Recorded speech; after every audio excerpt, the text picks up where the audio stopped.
Ruska गिरा मानोतान गोगो बाबा बोहा मिश्रा और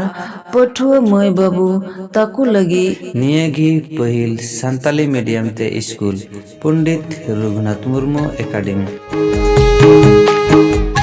बिनाव रेनांग जोश क्लास लेकाते कटी खोना एच दबी पश्चिम बंगो मध्य शिक्षा परिषद रिया सिलेबस लिकाते ऑल पढ़ाव हुआ संताली इंग्रेजी बांग्ला हिंदी निया पुनिया भाषा तेगी ऑल पढ़ाव हुआ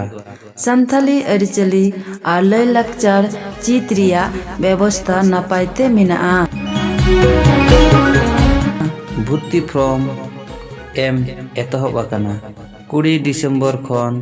30 जनवरी धबी ठाव दो बोरतला माठ मा तबे सनम कुगी जोहार जोहार।